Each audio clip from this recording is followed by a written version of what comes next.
네, 안녕하세요. 오늘은 도랑치며 가재 잡는 부동산 경매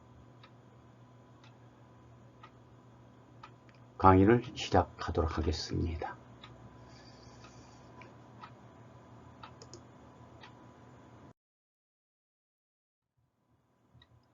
오늘 이 강의 주제는 농지연금과 재테크, 도시민들한테는 주택연금이 있듯이 농업인들한테는 농지연금이라는 제도가 있습니다.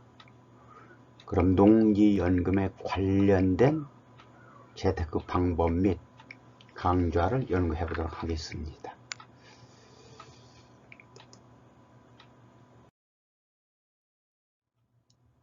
농지연금이란 그럼 무엇인지, 농지연금이란 무엇인지, 농지연금이라 하면 만 65세 이상 고령 농업인이 소유한 농지를 담보로 노후 생활 안정 자금을 매월 연금으로 지급받는 제도를 말합니다.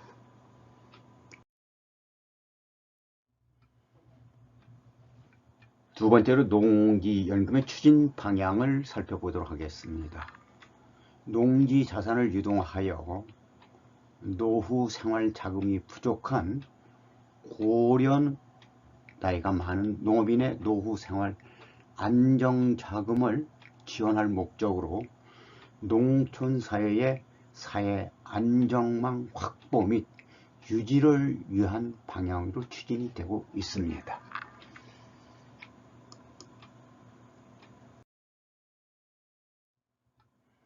그럼 농지연금의 법적 근거를 살펴보겠습니다. 법적 근거로는 한국농어촌공사 및 농지관리기금법 제10조 및 24조의 법적 근거를 두고 있습니다.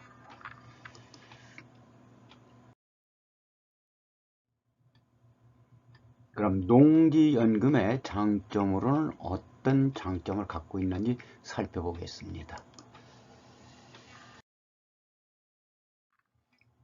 첫째, 부부 종신지급이라는 점입니다. 농지연금을 받던 농업인이 사망할 경우 배우자가 승계를 하면은 배우자 사망 시까지 계속해서 농지연금을 받을 수가 있습니다. 단 신청 당시 배우자가 60세 이상이고 연금 승계를 선택한 경우에 한합니다. 연금 승계를 선택하지 않았다 하면은 당연히 종신지급이 되지를 않겠지요.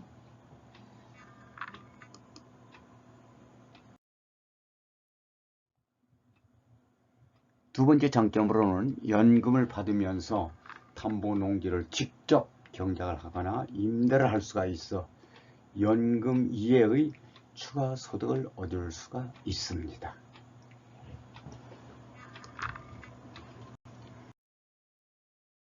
세 번째로 정부 지원으로 안정성이 확보되어 있다. 그렇게 볼 수가 있습니다.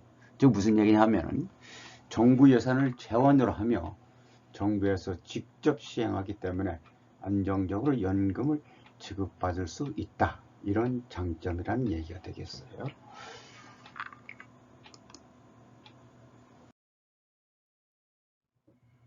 네 번째는 연금 채무 부족의 미청구. 연금 채용한 상환 시 담보농지 처분으로 상환하고 남은 금액이 있으면 상속인에게 돌려주고 부족하더라도 더 이상 청구를 하지 않는다. 그런 얘기가 되겠습니다.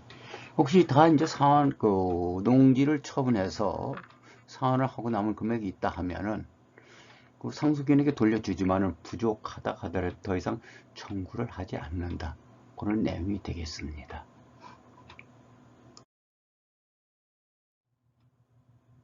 다섯 번째 재산세 감면 장점으로 재산세 감면 제도가 있습니다.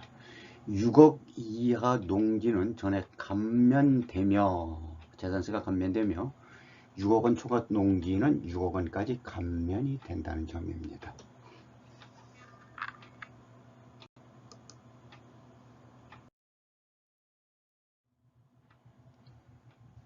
이번엔 가입 요건을 살펴보도록 하겠습니다.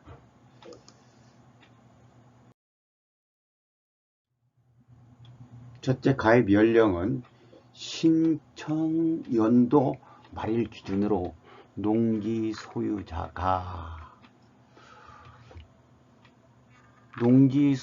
본인이 만 65세 이상이어야만이 되고, 즉 2020년 금년도의 경우에는 1956년 12월 31일 이전 출생자여야 된다, 그 얘기죠. 물론 연령은 민법상 연령을 말하며 주민등록상 생년월일 기준으로 계산해서 적용을 합니다.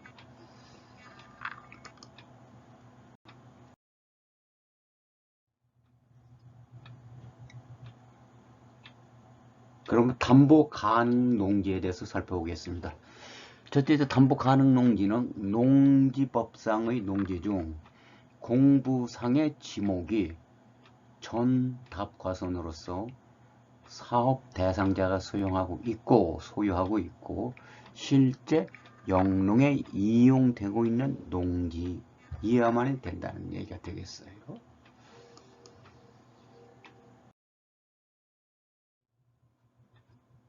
두 번째로 사업 대상자가 2년 이상 보유한 농지여야 된다. 그러나 상속받은 농지는 피상속인의 보유 기간을 포함하기 때문에 사업 대상자가 2년 이상 보유를 못했다 하더라도 상속받은 농지인 경우에는 피상속인의 보유 기간까지 포함한다는 얘기가 되겠습니다.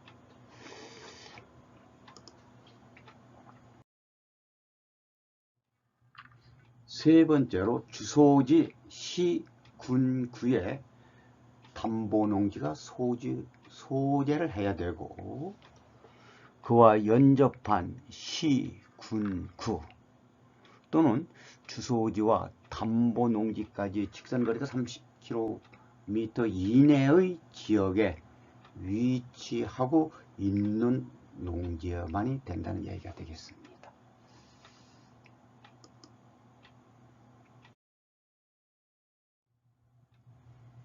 또한 영농 경력에 대해서 살펴보겠습니다. 신청인의 영농 경력이 5년 이상이어야 될 것. 농지연금 신청일 기준으로부터 과거 5년 이상 영농 경험이 있어야 된다, 이제 그런 얘기가 되겠습니다.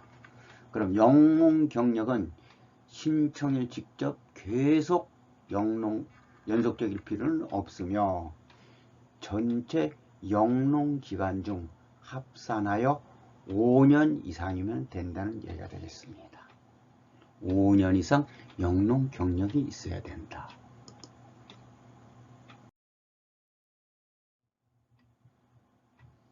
그 2번과 3번의 요건은 2020년 1월 1일 이후 신규 취득한 농지부터 적용이 된다는 것입니다.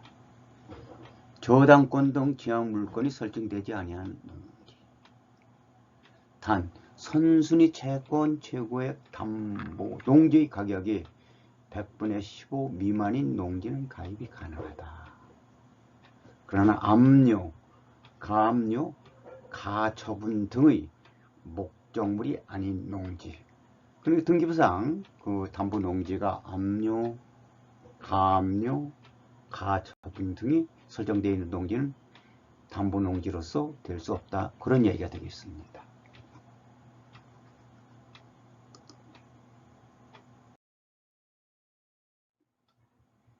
그럼 이번에는 연금죄 농지를 살펴보겠습니다.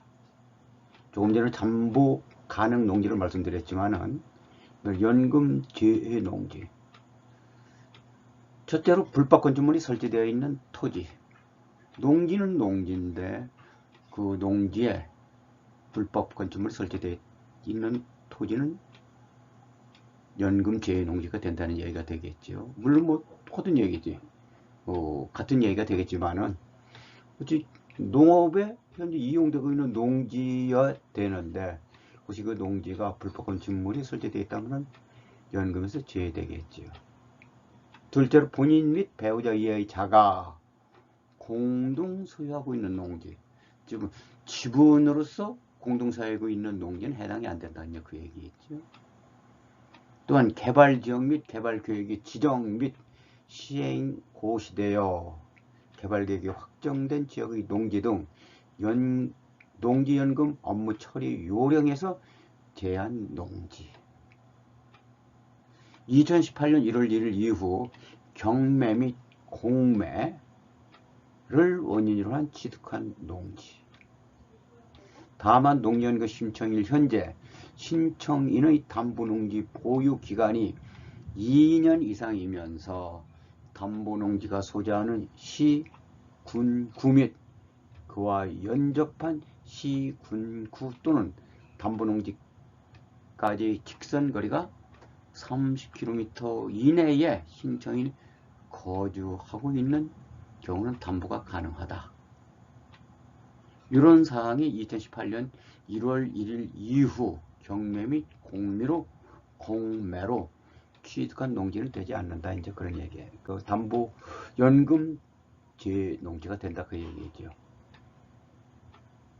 즉 경매나 공매 이 시간에서 같이 살펴볼 부분으로서 경매나 공매를 통한 재테크 그 방법이 현재 중시되고 있는데요. 같이 연구할 문제이고요. 경매, 공매를 취득했다. 경매나 공매는 좀 싸게 취득이 되겠죠.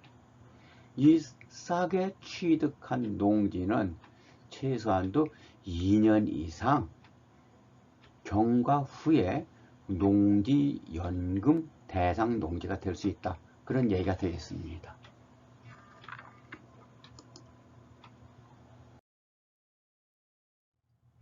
그럼 담보농지 평가 방법에 대해서 살펴보겠습니다. 담보농지 평가. 첫째, 부동산 가격 공시에 관한 법률에 따라서 개별 공시지가의 100%. 두 번째, 감평법이라 그러죠. 감정평가 및 감정평가사에 관한 법률에 따른 감정평가 가액의 90% 중 가입자가 선택한 금액이 담보농지의 평가 방법이 되겠습니다. 그래 공시지가로 100%를 적용을 하든지 아니면 감정평가를 해서 감정평가의 90%를 선택을 하든지 그 부분은 가입자가 취사 선택을 할 수 있다는 얘기가 되겠습니다.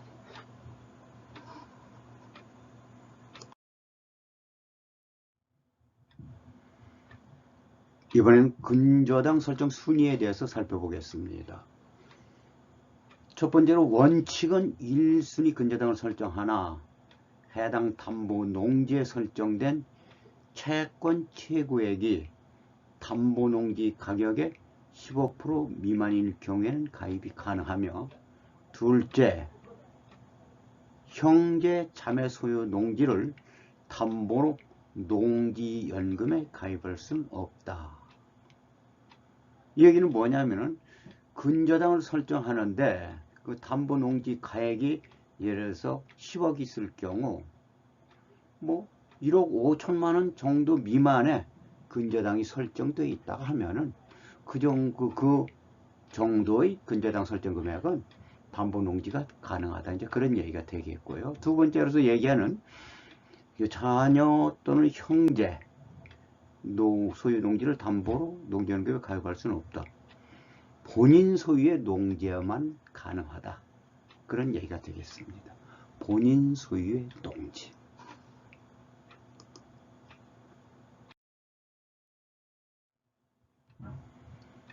그럼 농지연금에 가입됐을 경우 그 농지연금에 가입된 농지연금의 지급 방법을 살펴보면은 종신형과 기간형으로 구분이 되는데, 종신형이라 하면은 사망 시까지 연금을 수령할 수 있는 거고, 기간형이라 하면은 설정 기간, 좀 계약 기간 동안만 연금을 받을 수 있는 방법이 되겠습니다. 종신형과 기간형이 있다는 부분.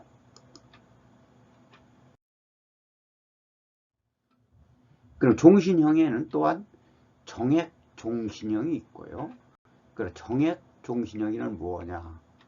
가입자가 사망 시까지 매월 일정 금액을 지급하는 유형이며, 전후 후박형, 가입 초기 10년 동안은 정액형보다 더 많이 받고 11년째부터는 더 적게 받는 형태를 전후 후박형이라고 말하며, 일시 인출형이라 하면 총 지급 가능액의 30% 이내에서는 필요 금액을 수시로 인출할 수 있는 유형을 말합니다.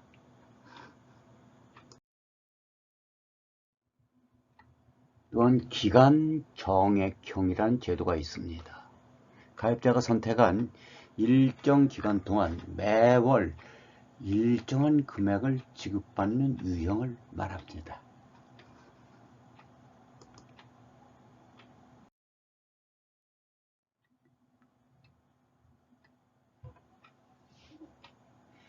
또한 경영 이항형, 경영을 또 뭐 바뀐다 그 얘기죠.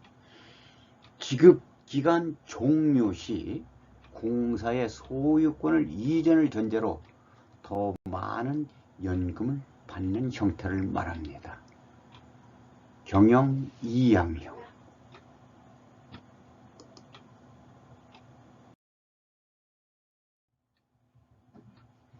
그러면 지급 방식별 가입 연령을 한번 살펴보도록 하겠습니다.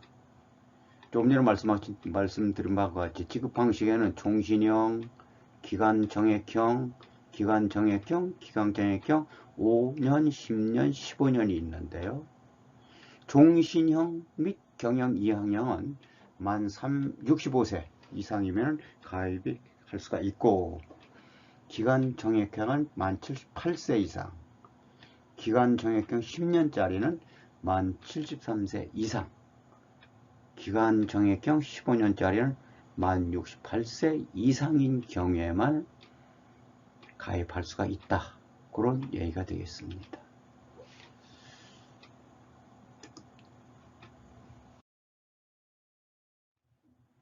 그럼 담보농지를 제공을 했으면은 적용금리는 어떻게 되는지 살펴보겠습니다. 대출이자율은 농지연금 가입 신청 시 신청자가 다음 중 한 가지를 선택할 수가 있습니다. 첫째, 고정금리, 2%대의 고정금리. 둘째, 변동금리, 농업정책자금 변동금리 대출의 적용금리. 최초 월 지급금 지급일로부터 매월 6개월 단위로 재산정을 한다. 그 연금 대상의 이제 적용 금리는 고정금리와 변동금리가 있다는 부분.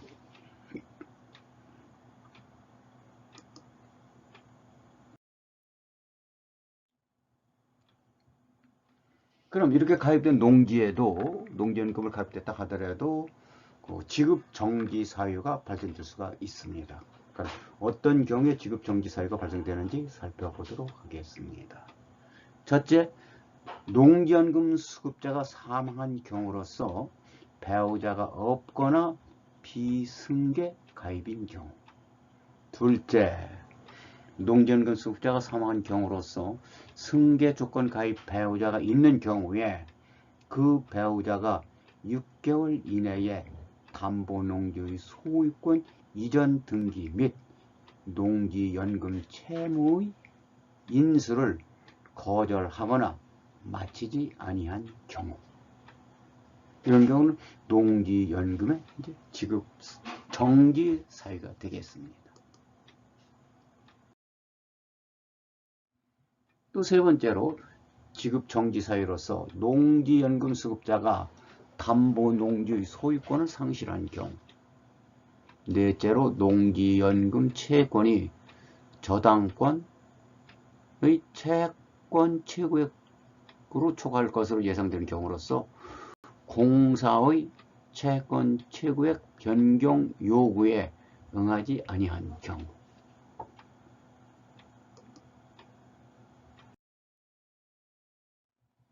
다섯 번째로 공사의 동의 없이 담보농지의 제한 물건 등을 설정한 경우. 여섯 번째로 담보농지가 전용 등으로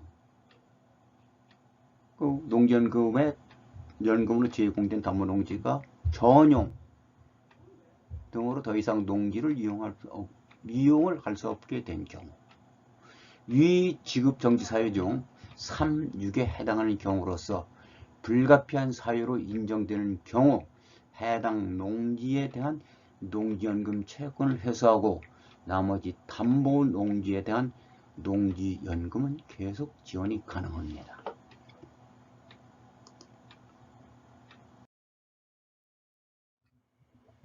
이번에는 마지막으로 가입 절차에, 농지연금의 가입 절차에 대해서 연구를 해보도록 하겠습니다.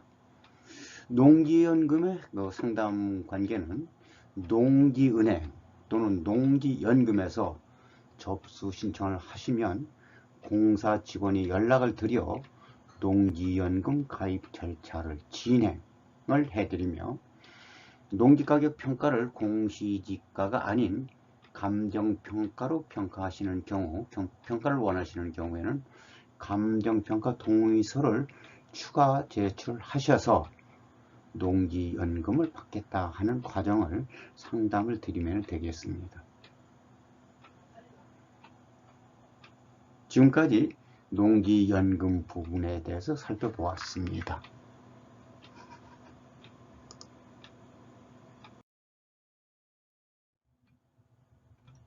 지금까지 농지연금에 대해서 개괄적인 설명을 드렸습니다.